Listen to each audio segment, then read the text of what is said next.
Good evening, everybody, and welcome to tonight's edition of the I'm Only Serious News Network's Sunday paper program. In tonight's news, Ukrainian president heads to Russia, and ironically, the Russians head to Ukraine with their army.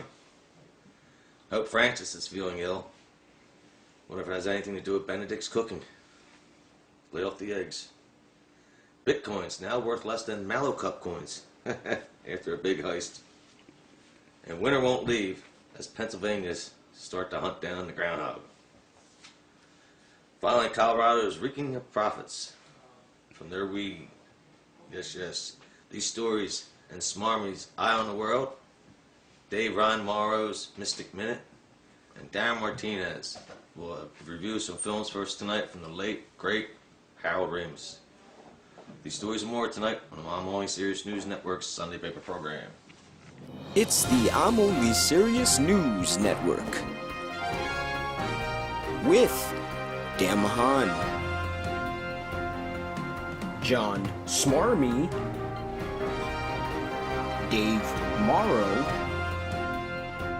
and Darren Martinez.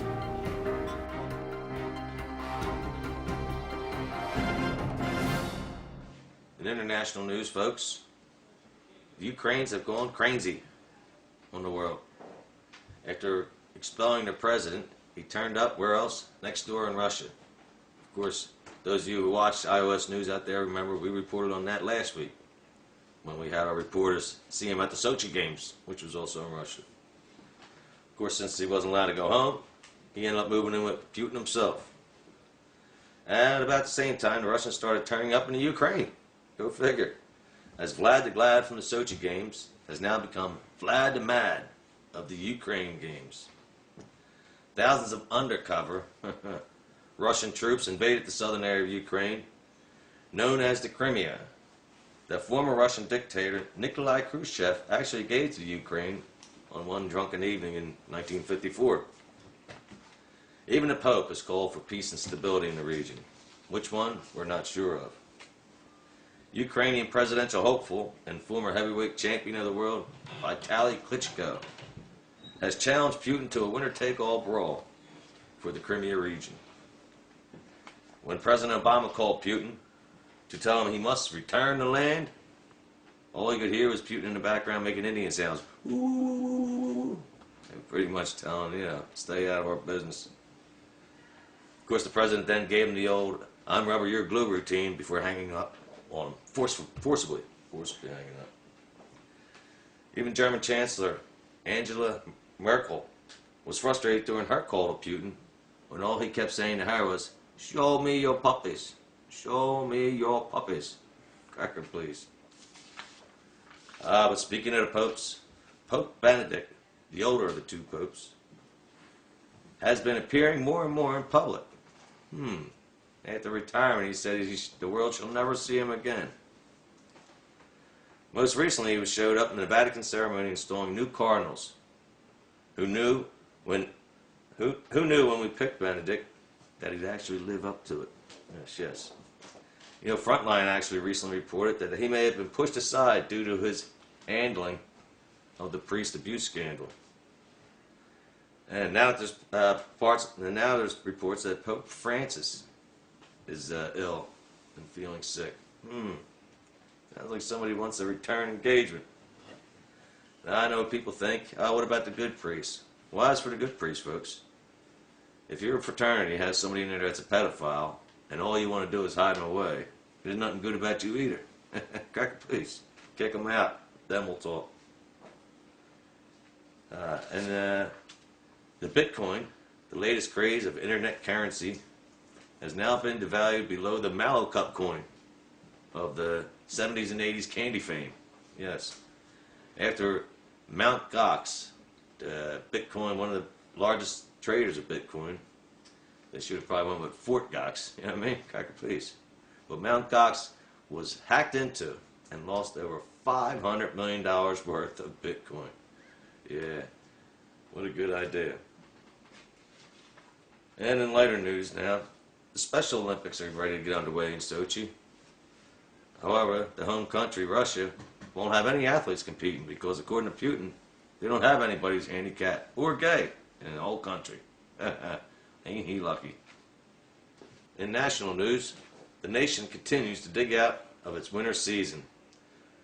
The West, in fact, after going through 7 years of drought, is being inundated with great floods, as over 10 inches of rain have fallen, more than it's fallen in 3 years' time combined. And the East gets hit with another winter storm.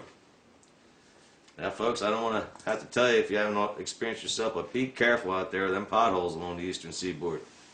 Some of them have gotten so big, they're hot caves. Yes, just the other day, several cars ended up in China off the I-95 corridor. So watch where you're at. Be very careful. And Pennsylvanians, tired of the long winter, have been getting issued new hunting licenses for groundhogs. Yeah, they're going to go after the groundhog. Now, first of all, we don't go and ask them anything until we're halfway through our winter. Can't really blame it on them then.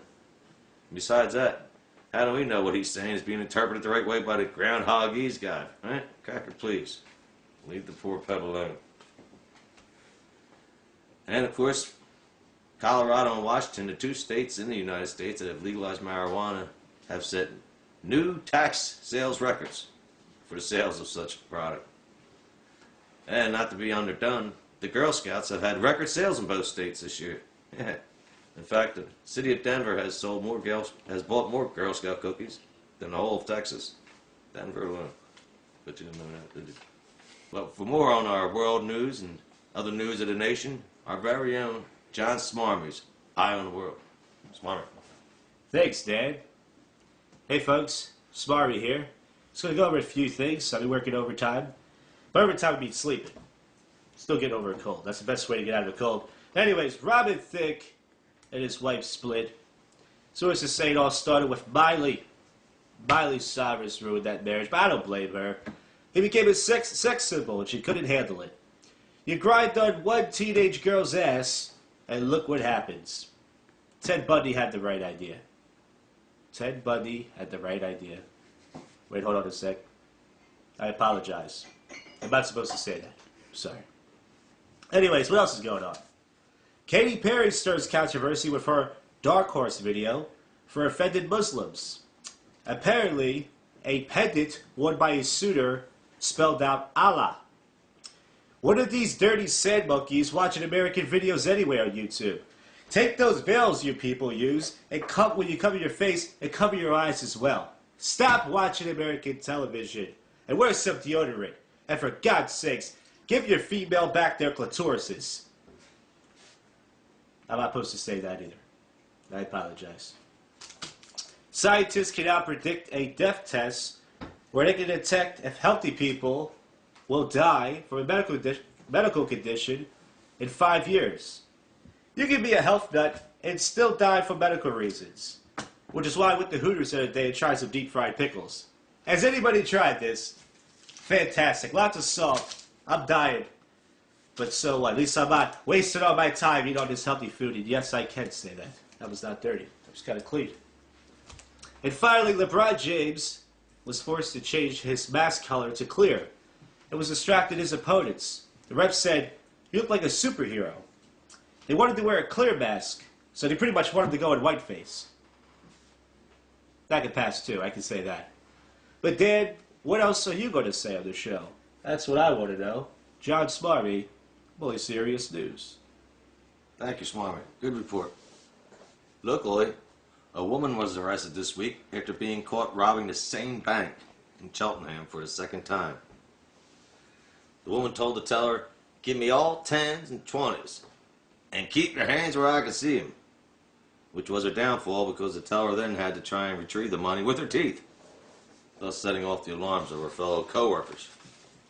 DA Seth Williams found out that his voice was being used to scam an elderly World War II vet out of nearly $100,000 over 3 years. Apparently an old neighborhood acquaintance, pretending to be DA Williams, would call the man, telling him he owed fines and fees to the city of Philadelphia. After the man was thrown in jail, the judge hit him with a $750,000 bail. Oh. Let's see who this could be. Hello? Hey, Mayor Nutter Butter Peanut Butter. You're in jail. How much is your bail? $750,000. Well, I don't know if I can do all that, but I'll see what I can do. How about that, ladies and gentlemen? Phone call from the mayor of Nutter Butter Peanut Butter himself. Ooh, didn't see that coming. And the PHA, Philadelphia Housing Authority, has finally won over the neighbors of the old Queen Lane Housing Project Tower to knock it down and build 55 townhomes. Ooh, that's good news. The holdup was that the property was once a potter's field from back in the 17 and 1800s for strangers, Negroes, and mulattoes. Hey, that's the city's words, not mine. M. Night Shyamalan, the famous Philadelphia director, plans on doing an urban poltergeist once the new tenants move in. Mayor Nutter Butter, who will be finished his term at that time, is considering playing the father in the film. Yeah, the urban poltergeist. And some sad news, folks, on the entertainment front. Harold Ramis, the famous and funny director and actor, writer of such famous films as Ghostbusters, Stripes, Animal House, Meatballs, and one of my favorites, Caddyshack, has died. 69 years old. It's a damn shame. But for more on his career and some of his films, our very own film expert, Darren Martinez. Darren? R.I.P. Harold Ramis will be missed. But on to movies that I want to recommend for you. Because Harold Ramis is no longer with us, I was going to go ahead and recommend a whole bunch of his older films that I've recommended already on the show, right, like Groundhog Day, Ghostbusters, and he's got plenty of others that Dan just mentioned. But there's one film that I own that's one of his last films that he made. I think it might have been his last film he directed. It's called Year One, starring Jack Black and Michael Cera. I enjoyed it. It didn't. A lot of people didn't like it. I think it bombed in the box office, but I enjoyed it. And Oliver Platt plays this incredible character. He steals the show because of his overly flamboyant character in the film. Right. I mean, really Funny good how a film. lot of his movies, like the bit actors, take it over. You know, like Caddyshack. Yeah. Bill it's always Murray's the- was yeah. just a bit part. It's always like the gags, Yeah. like the gag characters. Going on from Jack Black being in Year One, Jack Black's in the news right now. He just got signed on to doing the Goosebumps film. Goosebumps. And, yeah, Goosebumps, which is based off of a book series in the 90s. Right, I remember. Yeah, I'm pretty sure your boys are into it. And I love Jack Black. One of my favorite films of Jack Black is Saving Silverman. Yeah. So this is going to be the second film I recommend you guys go check out this weekend. Love this film for so many different reasons. It's not only do I love Jack Black, but Steve Zahn. This is, I think, one of the films that introduced me to him, Yeah, me and too. how funny he can actually be and how fun he can be. So definitely check this out. Jason Biggs, good. And also in the news, Michael Keaton. He just recently talked about doing Beetlejuice 2, which interests me, but I don't think it can be done. I just recently watched Beetlejuice. I recommend you check this one out. And I watched it again, and I just think like the magic that's in this film, like it just can never be recaptured with any kind of modern equipment or actors or any cast they can put together that could ever. Plus, they kind of wrap that story up. You know what I mean? Yeah. Well, I At mean, the end, they're not afraid of the Yeah, spirits yeah, anymore. exactly. You know what I mean? yeah. But so those are my three films: Beetlejuice, Saving Silverman, Year One, nonstop. Maybe you should stop. I before bet you your put them- No, okay. I bet your choice for the Oscars Best Picture. Best Picture for the Oscars. Unfortunately, the films that I go to watch are all popcorny, so I don't get to see the ones that actually win the awards. So I don't know, but from what I hear, I think Wolf of Wall Street might win it. So we'll see. But that's it for that's all I have for you tonight. Back to you, Dan. Well, the Daytona 500 is over, finally. After a 6-hour rain delay, the Daytona 500 was completed with Dale Earnhardt Jr. winning his second Daytona. He won his first one in 2004, which seems like the last time he won any race at all, to tell you the truth. Those who are Dale Jr. fans out there. My favorite driver, Tony Stewart, came in a distant 35th, right ahead of Danica Patrick. Speaking of her, she's the reason more women aren't in NASCAR, because she crashes her vehicle every week. Just goes to show you, folks, it's not easy to apply makeup at 200 miles an hour. Cracker, please. The NFL is considering making it a 15-yard personal foul penalty for anyone heard using racial slurs during the game. This, of course, means that the Washington Redskins will be penalized before opening kickoff of every game they play. Anyone heard using the N-word on the playing field will be penalized a 15-yard unsportsmanlike penalty. Unless, of course, it ends in an A, which is only a 5-yard penalty then. But if you're a white guy using the A ending, it's still a 15-yard penalty. Go figure. We don't know how they work it there. And the NFL finally is also starting to lean towards making players on special teams actually have a disability. Yes, they're going for true political correctness. Local sports. The Flyers came out of the Olympic break and fell flat on their damn face. Yeah, that's what happened. They lost 7-2 to the San Jose Sharks. Cracker, please. However, luckily, their next 2 games over the weekend, they bounced back and won both games, coming back from a 4-2 deficit, in fact, to beat the Washington Capitals. The 666ers retired Allen Iverson's number 3 jersey this weekend, then lost their 13th straight game. Well done, boys. Way to get that lottery pick going. Owner Josh Harris missed the event while attending his Jersey Devils ice hockey game. Yeah, you dickhead. And the Phillies started spring training. But the first game wasn't much better than the Flyers coming out of the Olympic break, folks. In fact, even the Fanatic had an off day as his hot dog launcher was shooting hot dogs short of the fans and then over top and out of the stadium altogether. The second one, of course, caused quite a havoc when the fans went to lead the game and were attacked by the alligators in the parking lot waiting for the hot dogs to fly over the wall. Well, that's what you get being in there in Florida.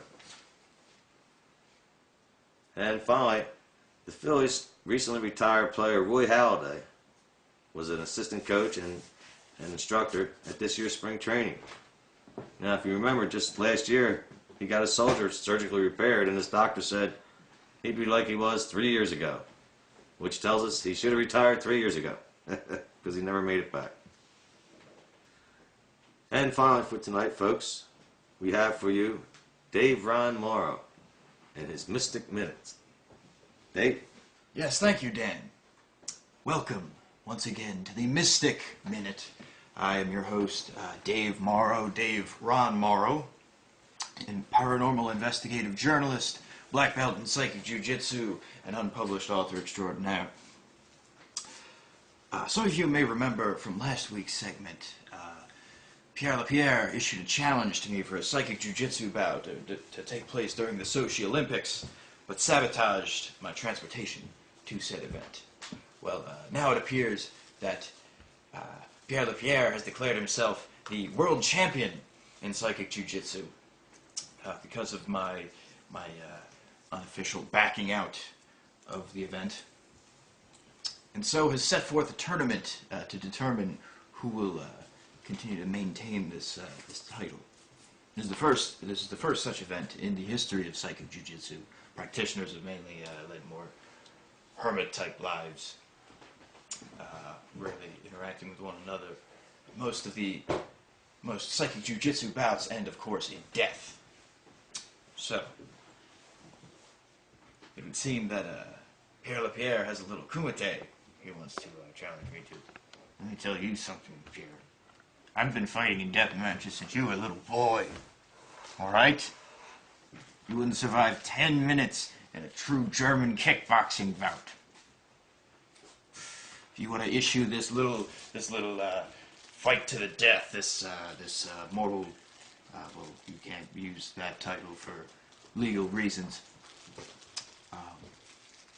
So, in an effort to promote such an event, because my cigarette went out, I will be writing a blog about my training for this little death tournament that you can check out on my website once I have that cleared and set up. The Scandinavians are a little bit they aren't really budging much with the domain rights. Anyway, yeah, Pierre LaPierre's a dead man. What else do we have, Dan? Thank you, Dave. Maybe we can get that fight on the undercard of the Klitschko-Putin fight. You never know. Quite a scene. Well, something new for you tonight, folks. We're going to give a shot at.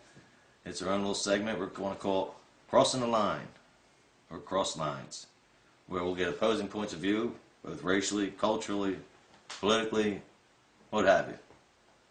So, for tonight's episode, we have myself, Dave Morrow, and John Smarmy. Hope you like it. Welcome, everybody, to this segment of the I'm Only Serious News Crossing the Line program, where we'll bring up different topics of the week and each give our opinion on it. Some pro, some con, some from far side, from the dark side, some from the white side. Dad, you didn't tell me you had a teleporter installed. You have to warn me before we do that. Yes, I I'm will. very disoriented. See, we're dropping shit all over the place. We See, have I to don't be- think you need to install a teleporter, first of all. I think you're okay. I think we're all right without a teleporter, Dave. And he's got Paul saying he's confused. The fact that we even believe he's actually seen a teleporter tells us how long we've been hanging with him. I cannot disclose that information. I think you already did. certain government agencies would not be pleased. They're Stick to already, the topics, gentlemen. they're already watching. They're already watching. It's the NSA, remember? You gotta read the paper or watch the news. Cracker, please. But what we'll be doing is, as you see, is to discuss different topics. One of the topics I have on for tonight is the NFL's new anti-slur ruling, where they're going to assess a 15-yard unsportsmanlike penalty for hearing slurs on the field. Now, I for one think it's not a bad idea. I mean, Cracker, please. They all say it's a business. It's their job that they go to. It's their workplace. Imagine if that was going on in your workplace, right? Imagine, Josh, if they said, "Hey, Spick, go grab me this, will you?" You wouldn't like that. That would deserve a penalty, 15. You know what I'm saying? And not to mention the N-word, which is commonly thrown around. Our very own Riley Cooper from the Eagles had fun with it this year himself. Yes. But I think it's a rule that's well to its time, and the Washington Redskins, by the way, need to change that name too, because the Indians are still crying, and it's no longer the trash at their feet. But Darren, how do you feel about it? I mean, you come from a minority perspective. I mean, you Yeah. must have gotten enough slurs. You're probably the same way, right? Yeah, well, how I feel is, I grew up in a neighborhood where, all of us as kids, we always said, nigga at the end of everything. You know what I mean? But it's an A, not an ER, the way it's said. You know what I mean? So I don't know if That's only a 5-yard penalty, I think. Oh, okay, yeah. But I think that's ridiculous. I think it shouldn't be the word. It should be how it's directed. Like if it's something said condescendingly, like if it's a black guy saying another black guy, like, good job, nigga, and smack him in the ass. Like, I think smacking him in the ass should get him the penalty more than the, Oh. But that's just how I view things. Sounds a little prejudiced. What do you think, Dave? Well, Dan, it reminds me of a few years back when the magical battling community decided to ban their own N-word, that word being Nagarthalamapa.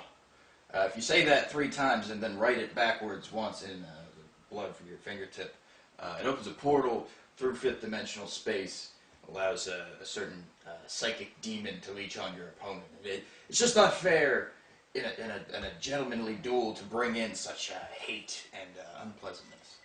Well, that was pretty clear. Well, we got his point of view. And the next topic, folks, Arizona recently had to veto a law of the governor of Arizona, Jan Brewer, about anti-gay legislation where businesses would have had the right to deny gay services. Now, I'm suspecting that, based on Darren's last answer, that you probably were for that law. No way. I think gay people should have all the rights that we have. Is that right? That's all I have to say on that. Huh. If they want to shop somewhere, let them shop. What are we segregating? What are we, like we're going back 50 years? I hear That's you. how I feel. I hear you. I mean, yeah, it's no different than the Jim Crow laws of the past, where the blacks were they separate fountains and all that, Yeah. Why can't we all have the same fountain? And not to mention the Muslims out there might just not want to serve any Christians, right? Yeah. Infidels. We not serve you, infidels. Or the Southerners. Dave, have you ever come across that? About the anti-gay law that was out there? Yes, well, see, it doesn't surprise me with Arizona. Its proximity to Death Valley in neighboring Nevada. has always made that area susceptible to a lot of negative magical energies. Arizona itself, it's interesting. You wouldn't see this from the media coming out of there, but it's actually run by a very sophisticated group of cyborg gangs that are just essentially intent on destroying human happiness in general. Huh, go figure. Now it's funny you mentioned Death Valley and not Area 51. You never been in Area 51? You would think that was... They cleaned that up like a long time ago. It's actually pretty nice these years, but you know, nothing out of this world. So you were against the law, I guess.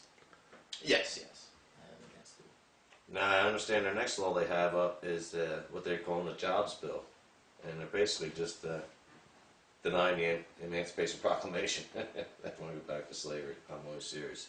I don't listen to hip hop. Yeah. I think that's a Family Guy joke. I made a hip hop album once, actually. Did you? I should plug In this that. dimension? No, oh, that's out. That's right. You can only find the LP on a two-dimensional plane. You have to. It's a little story. We've heard it because it's the same plane them books have been printed on. It was the author up. But it's also tonight, folks, is Oscar night, and there's several movies up for Oscars. Darren, you're in the movies. Yeah, there are several films up for Oscars. I didn't watch any of them, so I wouldn't know the films that are up for Oscars. Back to you, Dan. I watched some. Did you see the trailers though for the Tom Hanks one? Captain Phillips? Yeah. Yeah, I'm the captain of the Oscars. Yeah. I've taken over the Oscars. I'm here. What do you think about Ellen DeGeneres? She's hosting it. Well, I think she can go to Arizona and she has rights, right? She'll have rights. Apparently now they knocked the law down. Yeah. Apparently. How about you, Dave? Any of your favorite movies up? I'm not a big fan of the Oscars, really. My documentary was snubbed a few years back. I shot one, shot, edited, and released within a 3-month span in the summer of 2010. All that time for nothing. Yes. I was never put up for Best Director, but my fan base certainly appreciated the movie. I thank all 3 of you for purchasing copies. Oh, you did? before it went. So it actually did come out, unlike the books or not? It's out of print now, It's out of print. and they're not selling that for anything. Well, I don't blame them. Well, that's about it for our first run of this, right? Yeah, we tried. We gave it a shot. Try us when we come back in April. Again, at the conclusion of the Suburban March Madness Comedy 3. And we'll let you know who the winner was, and hey, maybe we can give them a guest shot here. Get some of their opinions. Okay, back to you, Dan. Well, like I said, it was our first time. I'm always serious. Hope you enjoyed it like we did. And thank you for watching another episode of our program. Tune in April again, when we'll be back on after the completion of the March Madness of Comedy Competition. Suburban March Madness, that is. 3rd year in a row. Sunday nights at Jersey's Bar in Glenside. Tuesday nights at the Vintage Bar in Abington. And Wednesday nights at the Willow Grove VFW. Starting next Sunday night. Should be a blast. Over 70 comics from the Philadelphia area signed up for it. So until then, have a good March. Welcome to the spring if this winter ever leaves. And we'll see you in April. No fools.